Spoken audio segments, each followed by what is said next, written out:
నిన్న ఏదైతే మీర్పేట్ ఘటన పహాడీ షరీఫ్లో ఏదైతే ఒక బయటి దేశం నుంచి ఫారెన్ దేశం నుంచి మన కల్చర్ని మన తెలంగాణ కల్చర్ని చూద్దాము, ప్రజల్ని మీట్ అవుదామని ఒక ఎగ్జైట్మెంట్తో వచ్చిన ఒక ఫారెన్ అమ్మాయి పైన ఇలాంటి ఒక చర్య జరగడం చాలా బాధాకరమైన విషయం. తనకి మన రాష్ట్రము ఒక చేదు జ్ఞాపకాన్ని ఇచ్చి పంపిస్తుంది. తన నెల రోజులైంది ఇప్పుడు తనతో మాట్లాడడం జరిగింది, అమ్మాయితో మాట్లాడడం జరిగింది. అమ్మాయికి కేవలం 21 వయసు మాత్రమే. తను మన తెలంగాణ కల్చర్ గురించి, మన ఇండియన్ కల్చర్ గురించి ఎంతో విని దానిపై ఆసక్తి కలిగి ఒక నెల రోజులు ఇక్కడ హైదరాబాద్లో ఉండడానికి వాళ్ళ ఫ్రెండ్ ఇంటికి రావడం జరిగింది. ఇక్కడ ఎన్నో జ్ఞాపకాలు, మంచి జ్ఞాపకాలు తను సమకూర్చుకుంది. అట్ ద సేమ్ టైం ఇక్కడ ఉన్న కల్చరు, మొన్న కూడా గాజులు వేసుకోవడమే కానీ లేకపోతే బొట్టు పెట్టుకోవడమే కానీ అవన్నీ కూడా తను చాలా హ్యాపీగా ఎంజాయ్ చేసి మంచి జ్ఞాపకాలు 2-3 రోజులలో తను వెళ్ళిపోతుంది తిరిగి. ఆ జ్ఞాపకాలు తీసుకెళ్దామనే లోపలనే ఈ సంఘటన జరగడం చాలా బాధాకరమైన విషయం.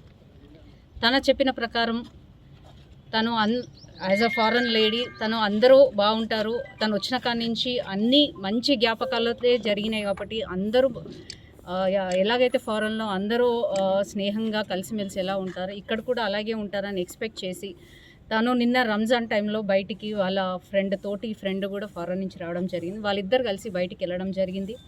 బయటికి వెళ్ళి అక్కడక్కడ ఇక్కడ ఏదో మార్కెట్ ఉంది అది చూస్తూ కొంతమంది ఒక కార్లో ఒక 6 అండర్ ఏజ్ పిల్లలు, అంటే ఒక 15 సంవత్సరాల లోపు పిల్లలు ఒక 6 ఉన్నారంటే, ఒక డ్రైవర్ ఉన్నారు. వాళ్ళు ఇక్కడ ఏదైనా చూపిస్తాము అంటే నమ్మి అందరు ఫ్రెండ్లీగా ఉన్నారు, ఇన్ని రోజులు జ్ఞాపకాలు మంచిగా ఉన్నాయి కదా అని చెప్పేసి వాళ్ళని నమ్మి వెళ్తే వాళ్ళు అక్కడ మధ్యలో ఆగి తనకి కూల్ డ్రింక్స్లో ఏదో కలిపి వాళ్ళ ఫ్రెండ్కి ఇవ్వడం జరిగింది. అది తాగిన తర్వాత వాళ్ళ ఫ్రెండ్ కొంచెము అందులో ఏదో కలిపి ఇచ్చారు అతనికి. తర్వాత ఒక చోటుకి వెళ్ళిన తర్వాత ఆ పిల్లల్ని అందరినీ కూడా దింపేసి ఆ కారులో ఉన్న వ్యక్తి ఆమెని కొంచెం దూరం తీసుకెళ్ళి తనపై ప్రయత్నం చేస్తుంటే తను కార్లోకించి దూకింది. అసలు ఎక్కడ ఏమి అఘాయిత్యం జరగలేదు, అమ్మాయికి ఏం గ్యాంగ్ రేప్ కాలేదు. కొంచెం దూరం వెళ్ళిన తర్వాత తన మీద ప్రయత్నించబోతే ఆ అమ్మాయి అతన్ని తోసేసి కార్లోకించి దూకేసింది.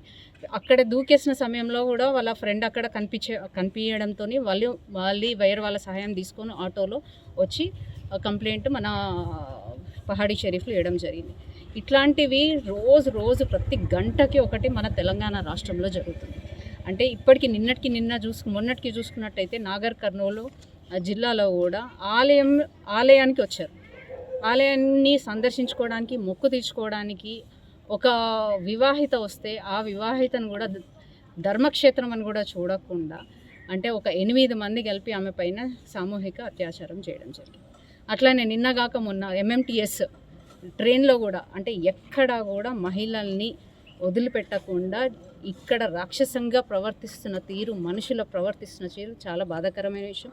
ఇవి ఎందుకు రిపీట్ అవుతున్నాయి అంటే మన దగ్గర ప్రాపర్ చట్టాలు తొందరగా ఇంప్లిమెంట్ చేయకపోవడం, న్యాయ వ్యవస్థ సరిగ్గా మన దగ్గర పనిచేయకపోవడం, పోలీస్ అంతరంగం పనిచేయకపోవడం, ప్రాపర్ సీసీ కెమెరాలు ఉండవు, ప్రాపర్గా పెట్రోలింగ్ జరగదు. రాత్రిపూట కానీ ఇట్లాంటి ప్లేసెస్, ఇట్లాంటి ఓల్డ్ సిటీలో కానీ ప్రాపర్ పెట్రోలింగ్ జరగదు, ఏమీ జరగదు. ఇప్పుడు నిన్న చూసుకున్న ఇన్సిడెంట్ కూడా అందరు చిన్నపిల్లలంట, బిలో 15 years, మొత్తం ముస్లిమ్స్. అంటే ఇప్పటి వరకు వాళ్ళని అమ్మాయి దగ్గర రికార్డింగ్ ఉంది. ఎందుకంటే కార్లో కూర్చున్నప్పుడు వాళ్ళతోని సరదాగా వాళ్ళ ఫోటోలు, అంటే US నుంచి ఫారెన్ నుంచి వచ్చిన వాళ్ళకి ఏంటంటే వాళ్ళు ప్రతి మెమరీని దాచిపెట్టుకోవాలని చూసుకుంటారు. ప్రతి చిన్న మెమరీని కూడా వాళ్ళు జ్ఞాపకంగా ఉంచుకోవాలని చూస్తారు. అట్లా తను చిన్నపిల్లలతో వెళ్తుందని అనుకొని తను చిన్నపిల్లలది అందరిది రికార్డ్ చేసింది. అవన్నీ ఉన్నప్పటికీ కూడా ఇంతవరకు పోలీసులు ఎందుకు చర్య తీసుకోవట్లేదంటే ముస్లింలు భయపడుతున్నారు, వాళ్ళు మమ్మల్ని ఏమని చేస్తారని భయం. ఇది ఏంటంటే కాంగ్రెస్ ప్రభుత్వం వాళ్ళకి ఇచ్చిన ఒక ఫ్రీ లైసెన్స్, మీరు ఏమన్నా చేసుకోండి, ఏమైనా చేయండి, మేము మీ జోలికి రామని ఒక ఫ్రీ లైసెన్స్ ఇవ్వడం జరిగింది. ఎందుకంటే ముస్లింలు అని తెలిసి ఆమె దగ్గర ఫుటేజ్ ఉంది, ఆమె అన్ని వీడియో రికార్డింగ్స్ ఉన్నాయి అన్నీ, కానీ ఇప్పటికీ కూడా వాళ్ళపై చర్యలు తీసుకోవట్లేదు, వాళ్ళపైన ఏం చేయట్లేదు. అంటే మన రాష్ట్ర ప్రభుత్వం వైఫల్యం. రోజుకి ఇప్పుడు స్టాటిస్టిక్స్ చూసుకున్నట్టయితే NCRB రిపోర్ట్ ప్రకారం కాంగ్రెస్ గవర్నమెంట్ వచ్చినాక 22% increase in the crime rate. జనవరి నుంచి ఇప్పటివరకు చూసుకుంటే 3000 పైన కేసెస్ రికార్డ్ అయినాయి. సింపుల్గా చెప్పాలంటే మన హైదరాబాద్ కమిషనరేట్ పరిధిలో 2014 నుంచి ఇప్పటి వరకు almost Hyderabad commissionerate only Hyderabad సమీపంలో ఇన్ని కేసెస్ రికార్డ్ అయ్యి ఉన్నాయి. దాంట్లో లైంగిక దాడులు 584, కిడ్నాప్లు 62, వేధింపులు, గృహహింస 813. ఇవి ఓన్లీ హైదరాబాద్ కమిషనరేట్ పరిధిలో మాత్రమే. అంటే హైదరాబాద్ ఒక మెట్రోపాలిటన్ సిటీ అయ్యుండి అప్పటికి కూడా ఇంత పోలీస్ వ్యవస్థ, ఇంత యంత్రాంగం ఉండి కూడా అన్ని వైఫల్యం చెందుతున్నాయి అని అంటే మన ప్రభుత్వం దాన్ని పట్టించుకోకపోవడం. మన సీఎం కూడా లా అండ్ ఆర్డర్ ఆయన చేతిలో ఉన్నాయి. ఒక హోంమంత్రి కూడా ఆయననే వ్యవహరిస్తున్నారు. ఎట్లా వ్యవహరించాలని ఆయనకు తెలియదు. రాష్ట్రంలో మహిళలు ఇంత కష్టపడుతున్నారు. రోజుకి 6 నుంచి 7 రిజిస్టర్ అయిన రిపోర్ట్ అయినాయి. వేధింపులు జరుగుతున్నప్పటికీ, అఘాయిత్యాలు జరుగుతున్నప్పటికీ కూడా ఇస్తున్నారు. ఇదే చెప్తున్నా నేను సీఎం గారికి, ఖబర్దార్ సీఎం గారు, ఇది రోజుకి ఎక్కువ అవుతున్నాయి. ఇవి మాత్రం ఇంకా కూడా మీరు చర్యలు తీసుకోకపోతే మహిళలకి ఎక్కడ మన రాష్ట్రంలో ఇంకో బంగ్లాదేశ్ తయారవుతుంది.